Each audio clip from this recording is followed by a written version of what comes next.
Hello, I'm Bill Gates, Chairman of Microsoft. In this video, you're going to see the future. Who is Bill Gates? A software developer? A businessman? A philanthropist? A global health expert?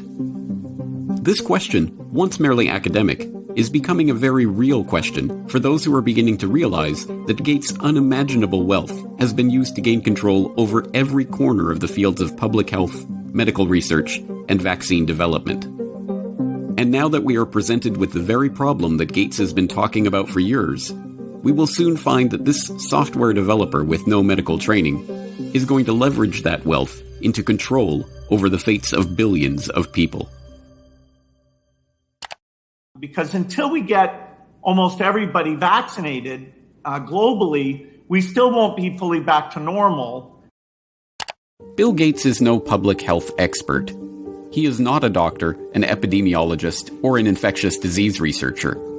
Yet somehow, he has become a central figure in the lives of billions of people, presuming to dictate the medical actions that will be required for the world to go back to normal.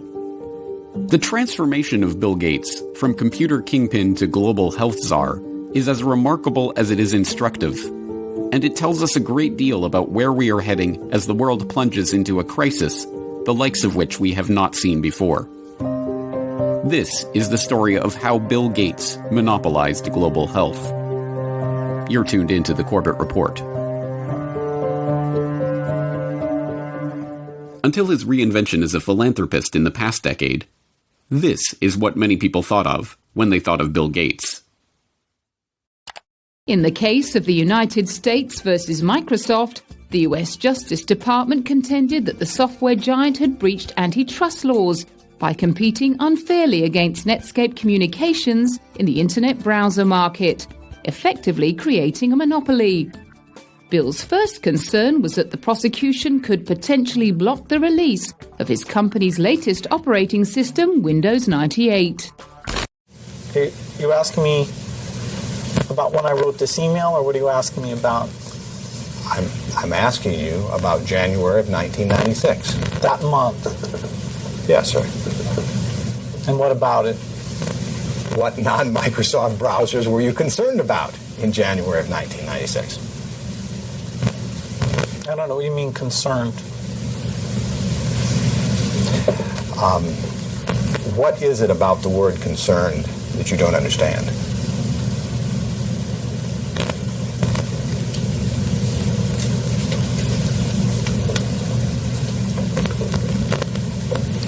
I'm not sure what you mean by it. We're going to be working together on Microsoft Office, on Internet Explorer, on Java, and I think that it's going to lead to a very healthy relationship. So it's a package announcement today. We're very, very happy about it. We're very, very excited about it. And I happen to have a special guest with me today via satellite downlink. And if we could get him up on the stage right now.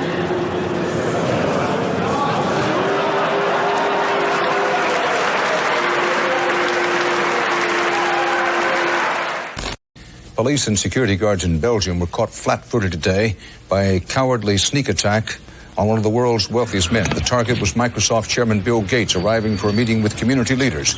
Watch what happens when a team of hitmen meet him first with a pie in the face.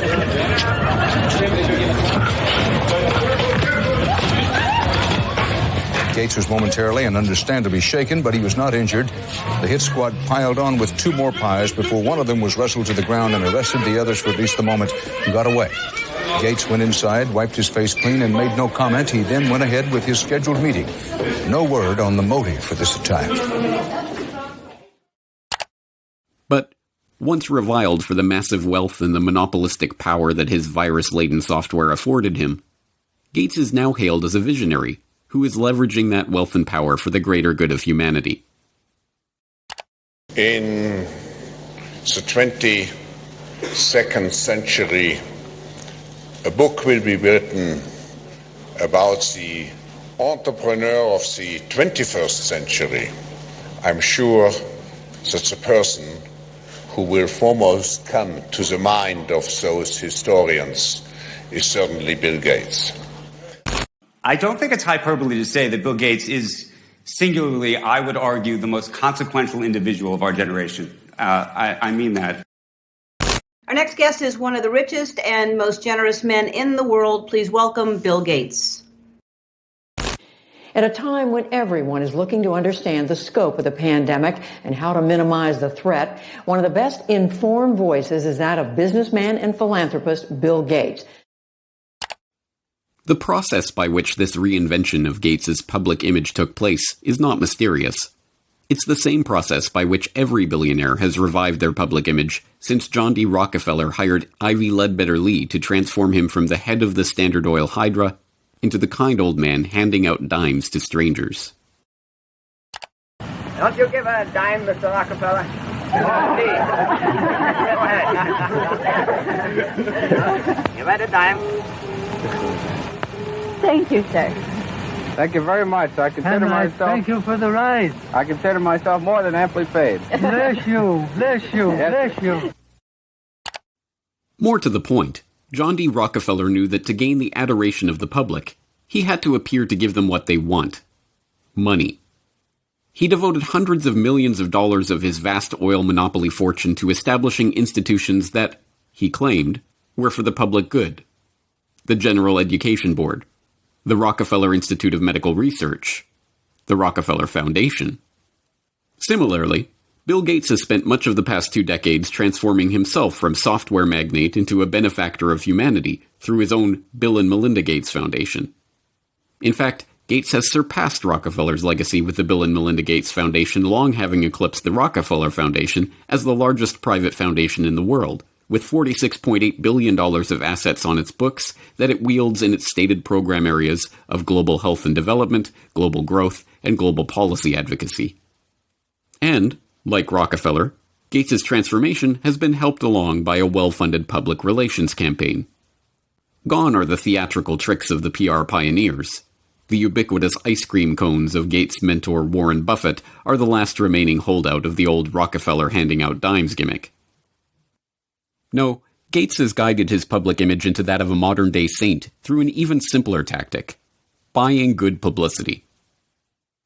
The Bill and Melinda Gates Foundation spends tens of millions of dollars per year on media partnerships, sponsoring coverage of its program areas across the board. Gates funds The Guardian's global development website. Gates funds NPR's global health coverage. Gates funds the Our World in Data website that is tracking the latest statistics and research on the coronavirus pandemic. Gates funds BBC coverage of global health and development issues, both through its BBC Media Action Organization and the BBC itself. Gates funds World Health coverage on ABC News. When the NewsHour with Jim Lehrer was given a $3.5 million Gates Foundation grant to set up a special unit to report on global health issues, NewsHour communications chief Rob Flynn was asked about the potential conflict of interest that such a unit would have in reporting on issues that the Gates Foundation is itself involved in. In some regards, I guess you might say that there are not a heck of a lot of things you could touch in global health these days that would not have some kind of Gates tentacle, Flynn responded. Indeed, it would be almost impossible to find any area of global health that has been left untouched by the tentacles of the Bill and Melinda Gates Foundation. It was Gates who sponsored the meeting that led to the creation of Gavi, the Vaccine Alliance, a global public-private partnership bringing together state sponsors and big pharmaceutical companies whose specific goals include the creation of healthy markets for vaccines and other immunization products. As a founding partner of the alliance, the Gates Foundation provided $750 million in seed funding and has gone on to make over $4.1 billion in commitments to the group. Gates provided the seed money that created the Global Fund to Fight AIDS, Tuberculosis, and Malaria, a public-private partnership that acts as a finance vehicle for governmental AIDS, TB, and malaria programs. When a public-private partnership of governments, world health bodies, and 13 leading pharmaceutical companies came together in 2012 to accelerate progress toward eliminating or controlling 10 neglected tropical diseases, there was the Gates Foundation, with $363 million of support.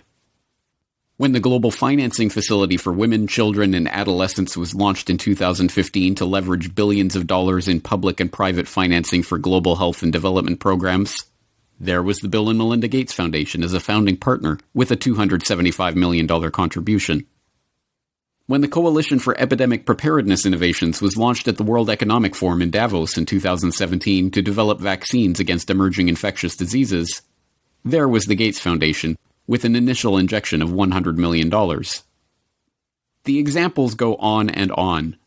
The Bill and Melinda Gates Foundation's fingerprints can be seen on every major global health initiative of the past 2 decades.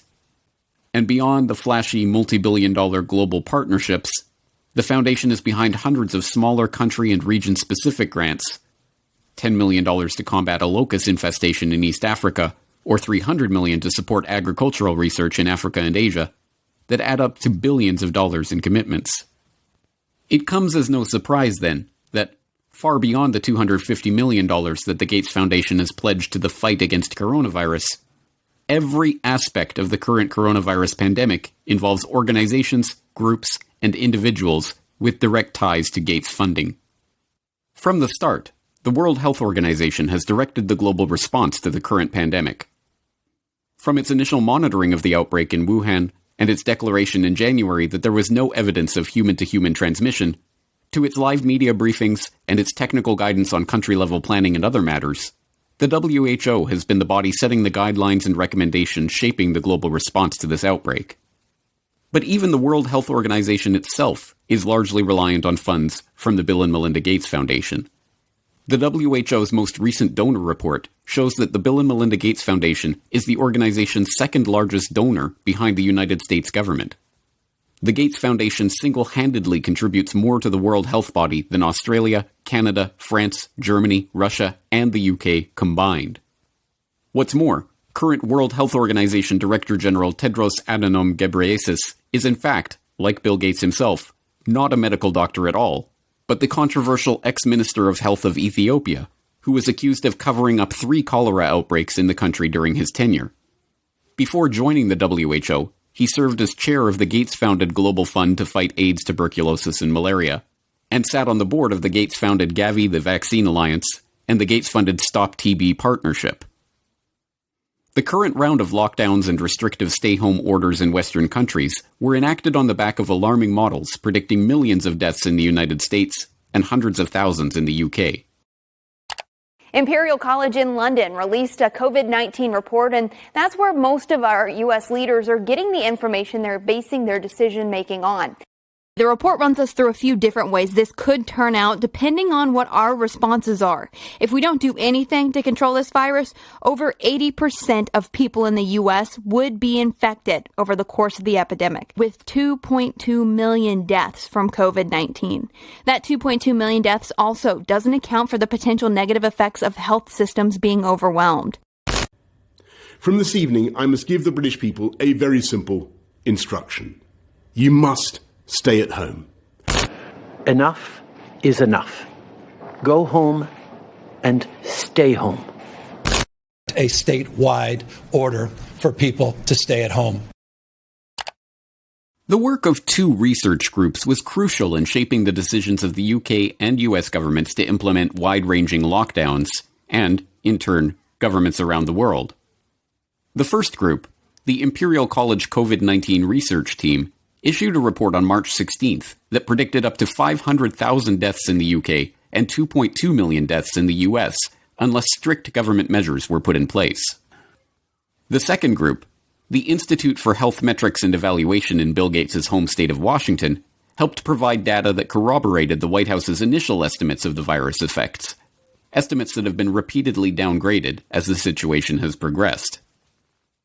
Unsurprisingly, the Gates Foundation has injected substantial sums of money into both groups. This year alone, the Gates Foundation has already given $79 million to Imperial College, and in 2017, the foundation announced a $279 million investment into the IHME to expand its work collecting health data and creating models. Anthony Fauci, meanwhile, has become the face of the US government's coronavirus response, echoing Bill Gates' assertion that the country will not get back to normal until a good vaccine can be found to ensure the public's safety. If you want to get to pre-corona virus, that might not ever happen in the sense of the fact that the threat is there. But I believe with the therapies that will be coming online and with the fact that I feel confident that over a period of time we will get a good vaccine, that we will never have to get back to where we are right back now. Beyond just their frequent collaborations and cooperation in the past, Fauci has direct ties to Gates' projects and funding. In 2010, he was appointed to the Leadership Council of the Gates-founded Decade of Vaccines project to implement a global vaccine action plan, a project to which Gates committed $10 billion of funding.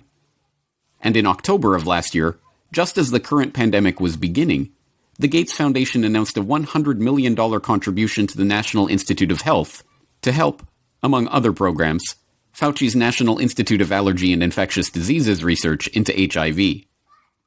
Also in October of last year, the Bill and Melinda Gates Foundation partnered with the World Economic Forum and the Johns Hopkins Center for Health Security to stage Event 201, a tabletop exercise gauging the economic and societal impact of a globally spreading coronavirus pandemic. It began in healthy-looking pigs, months, perhaps years ago. A new coronavirus. The mission of the Pandemic Emergency Board is to provide recommendations to deal with the major global challenges arising in response to an unfolding pandemic. The board is comprised of highly experienced leaders from business, public health, and civil society. We're at the start of what's looking like it will be a severe pandemic. And there are problems emerging that can only be solved by global business and governments working together. Governments need to be willing to do things that are out of their historical perspective, or for the most part, it's really a war footing that we need to be on. Given the incredible reach that the tentacles of the Bill and Melinda Gates Foundation have into every corner of the global health markets, it should not be surprising that the foundation has been intimately involved with every stage of the current pandemic crisis either. In effect, Gates has merely used the wealth from his domination of the software market to leverage himself into a similar position in the world of global health. The whole process has been cloaked in the mantle of selfless philanthropy, but the foundation is not structured as a charitable endeavor. Instead, it maintains a dual structure. The Bill and Melinda Gates Foundation distributes money to grantees, but a separate entity, the Bill and Melinda Gates Foundation Trust, manages the endowment assets. These two entities often have overlapping interests, and, as has been noted many times in the past, grants given by the foundation often directly benefit the value of the trust's assets. One of my favorite parts about my job at the Gates Foundation is that I get to travel to the developing world, and I do that quite regularly. My first trip in India, I was in a person's home where they had dirt floors, no running water, no electricity, and that's really what I see all over the world. So in short, I'm startled by all the things that they don't have. But I am surprised by one thing that they do have. Coca-Cola. Coke is everywhere. In fact, when I travel in the developing world, Coke feels ubiquitous. And so when I come back from these trips and I'm thinking about development and I'm flying home and I'm thinking, well, we're trying to deliver condoms to people or vaccinations, Coke's success kind of stops and makes you wonder, how is it that they can get Coke to these far-flung places? And if they can do that, why can't governments and NGOs do the same thing? And the charity of Microsoft founder Bill Gates and his wife Melinda is under criticism following the disclosure. It substantially increased its holdings in the agribusiness giant Monsanto to over $23 million. Critics say the investment in Monsanto contradicts the Bill and Melinda Gates Foundation's stated commitment to helping farmers and sustainable development in Africa. This is no mere theoretical conflict of interest. Gates is held up as a hero for donating $35.8 billion worth of his Microsoft stock to the foundation. But during the course of his decade of vaccines, Gates' net worth has actually doubled, from $54 billion to $103.1 billion. The Rockefeller story provides an instructive template for this vision of tycoon-turned-philanthropist. When Rockefeller faced a public backlash, he helped spearhead the creation of a system of private foundations that connected in with his business interests. Leveraging his unprecedented oil monopoly fortune into unprecedented control over wide swaths of public life, Rockefeller was able to kill two birds with one stone, molding society in his family's own interests, even as he became a beloved figure in the public imagination. Similarly, Bill Gates has leveraged his software empire into a global health, development, and education empire, steering the course of investment and research and ensuring healthy markets for vaccines and other immunization products. And, like Rockefeller, Gates has been transformed from the feared and reviled head of a formidable hydra into a kindly old man, generously giving his wealth back to the public. But not everyone has been taken in by this PR trick. Even The Lancet observed this worrying transformation from software monopolist to health monopolist back in 2009, when the extent of this Gates-led monopoly was becoming apparent to all. The first guiding principle of the Bill and Melinda Gates Foundation is that it is driven by the interests and passions of the Gates family. An annual letter from Bill Gates summarizes those passions, referring to newspaper articles, books, and chance events that have shaped the Foundation's strategy. For such a large and influential investor in global health, is such a whimsical governance principle good enough? This brings us back to the question, who is Bill Gates? What are his driving interests? What motivates his decisions? These are not academic questions. Gates's decisions have controlled the flows of billions of dollars, formed international partnerships pursuing wide-ranging agendas, ensured the creation of healthy markets for big pharma vaccine manufacturers. And now, as we are seeing, his decisions are shaping the entire global response to the coronavirus pandemic. Next week, we will further explore Gates's vaccination initiatives, the business interests behind them, and the larger agenda that is beginning to take shape as we enter the new normal of the COVID-19 crisis.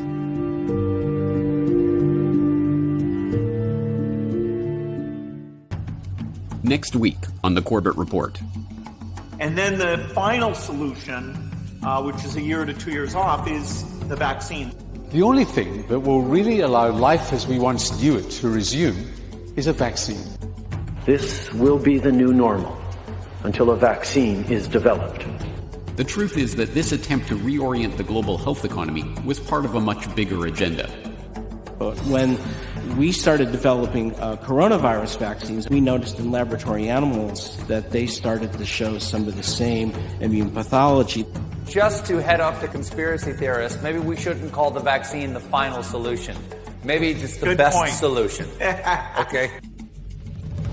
Bill Gates' plan to vaccinate the world.